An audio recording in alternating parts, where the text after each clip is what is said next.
Hello, it's me, and today I wanted to go ahead and let you know about the EPIK Required Documents, which I was going to do forever ago, and then someone also asked me to do it, and like I said, I meant to already do this. I felt this will be my third time filming this, so the world hates me, because the first time, I accidentally deleted it, and the second time I used it on a different camera, and you can hear my camera lens the whole time doing its gosh darn stupid focusing thing, and I was just sitting there like, of course the video was perfect other than that. So but anyway, let's go ahead and do it now. Yeah, subscribe, it's a mess. I have this kind of like broken down into 3 stages. I have it into the pre-interview, post-interview, and post-placement. Okay, so let's just do that. So stage 1 is pre-interview, the things you need. Okay, you need to have your completed application and all things associated with it. So when I say that, I mean you need to have your photo on it, like a little passport size photo of your face. You need to have that on it, and you also need to have any of the lesson plan materials for the application. So if you made a worksheet, you made a PowerPoint for that lesson demo thing, then you need to include that as well, okay? Because they need to see it. So make sure you have all of the stuff related to the application. You need to have your sealed transcripts. You need to have 2 copies of them. I had gotten 3 because I didn't know what my GPA was. So I got 3 so that I could open one, and depending on your school you might need to do this earlier. Since I requested during the summer, it took them maybe a week and a half to get them to me. I've heard some people talk about if it was during the school year that it took them longer to get. So just keep that in mind. Your school might be busy, things like that. And you do have to pay to get your transcripts. Well, at least I did. I think I paid $35 to have the copies of them, and then also for them to mail them to me and stuff. So just keep that in mind. You do have to pay for your transcripts. Yeah, don't open them because they want them to be sealed so that they can tell no one tampered with them. And then you need 2 letters of recommendation. Obviously you need to have the hard copy, but for this part of the process you just need the photocopies. So you can make a copy of them on a printer, or you can just screenshot them. That's what I did with my phone. I just took a picture of my phone, and it was much simpler because I didn't have a printer.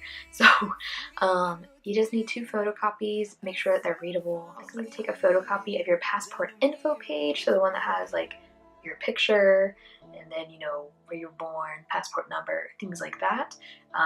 You need a photocopy of that. You need to go ahead and get 2 sets of fingerprints for your CRC, or is it CRC? CRC? Yes, criminal record check. So you need 2 sets of those. And then you also need to get your diploma notarized. You can go anywhere. You can go to a public notary anywhere. So you can go to a bank. You can go UPS, FedEx. I think I went to UPS or FedEx, one of them. Just call and see if they have the notary there that day, basically. And then they can notarize it for you. The notarizing, the diploma, and the fingerprints are things you will need later. But you need to probably go ahead and get them done. If you're serious about doing this and you're confident you'll move on, you need to go ahead and get them done. Stage 2, post-interview. So yay, congrats! You have passed the interview, and EPIK is now going to work on placing you. So what do you need? So you already got your diploma notarized, right? So now you need to go get it apostilled. Apostilled? You know that fancy word. You need to get it apostilled. So it works differently in other countries, but in the US, it has to be notarized first, and you have to send it. Your diploma you can send to the state level. So you need to maybe make sure with your university that you can get it sent in any state to the secretary of the state. So for me, I graduated from a school in Indiana. It was imperative for me that I didn't have to go back to Indiana because Ain't nobody got time for that 15-hour drive, okay? No. So I found out I didn't have to have it done in Indiana. I could get it done in Texas or any other state, which was phenomenal. I feel like that's how most schools probably are. So, but just in case, maybe make sure. And it wasn't feasible for me to go to Austin because that was still, you know, me taking a day off work to go do that. So what I did is I used the Monument Visa service. I know Corvia has a whole page or two on this. I just used them to do it. So I just like sent them my photocopy, my notarized photocopy of my diploma. They actually got it re-notarized for me. I don't know why, but they had it notarized again, and then they got it epistoled by the Secretary of State in Virginia. So now that you have your diploma epistoled by Monument Visa Service, move on to your CRC. If I were you, I would use a channeler. Use a channeler. When I used a channeler, which I cannot recall who I used, it took about a week for me to get it back, so that was really good. But I know if you just go straight through the FBI, it can take several months because, you know, that's how life is. So use a channeler, like good grief, just use one, pay the extra fee. It's worth it in the end. You need to get these documents in quickly. So just do that. And then once you have your CRC, you know, check it out, make some photocopies of it, and then send it on its way to get epistoled. I also used Monument Visa service for this as well. So for my diploma and my CRC, I sent them together, and it took about 3 business days for me to get them back. Then you need to take a photocopy of your teaching certificate or your TEFL certificate. If you have both, do both. If not, you know, do one of them. So make sure you have photocopies of them. And I do want to interject, with all these photocopies, it'll be much easier if you just go ahead and take like 5 or so photocopies of everything. Just do it all at once. Because you'll probably need more of them later. You just never know. And that way you have them for your own records. It's just always good to have things for your own records. You need your 2 letters of recommendation. They will now need the hard copy. So make sure you have the hard copies of them, and before you send them, have photocopies. Go get passport size photos taken. Chances are you might have already done this, but if not, just hop on over to Walgreens or something like that, get them taken. What I personally did is I used my photo lights, and I did it in my apartment, and then I went and got them printed. You can do that, or you can just stroll on in and get them taken and printed, you know, CVS or whatever. And obviously when I talk about photocopies, the only thing you will not be making a photocopy of is your transcripts, because A, you already sent them. Did you? No, sorry.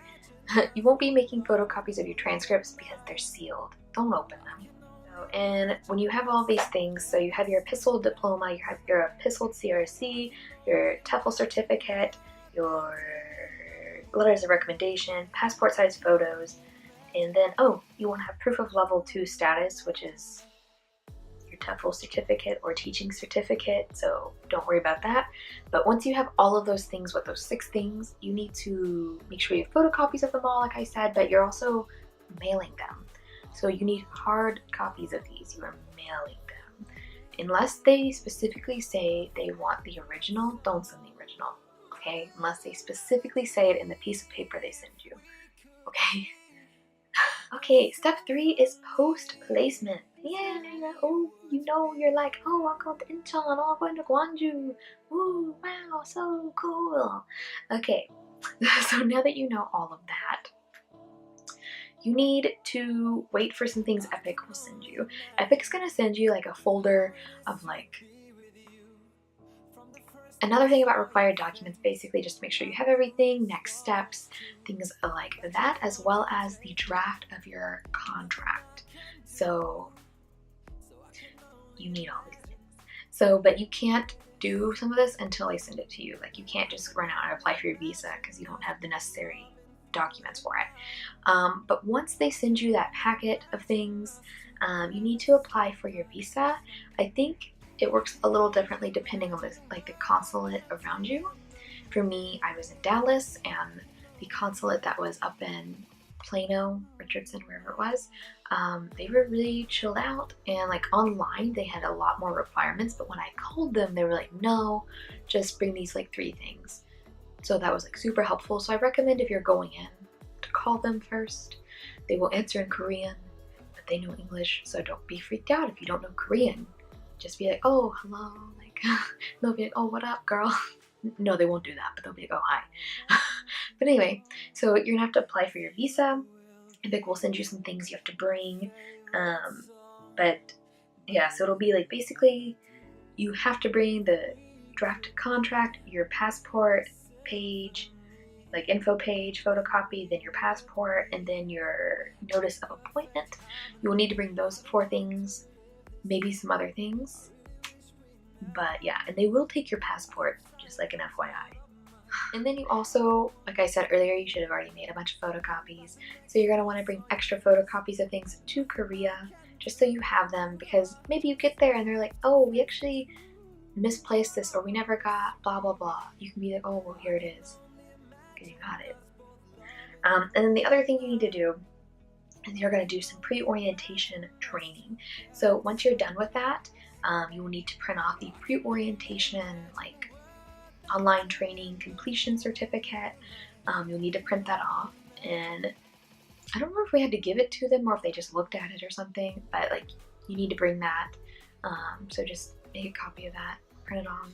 One thing you don't need to bring, do not, N-O-T, okay? Do not bring your actual diploma. You can bring a photocopy of it. Don't bring your diploma. What are you doing? I can't tell you how many people at my orientation brought their freaking diploma. And it clearly states in the packet we got, don't bring your diploma. And people were like, oh, I brought my diploma. And I was like, you ain't supposed to bring that. And they were like, no. And I'm like, I don't, can you read? Don't bring your diploma. Like, what are you doing? Leave that at home. It's not needed. That was what you need for EPIK Required Documents. I hope this video was helpful, and if it is, don't forget to leave it a like and leave any comments down below with any questions you might have about, you know, this video or EPIK or whatever else. And subscribe if you're new. Okay, I will see you in the next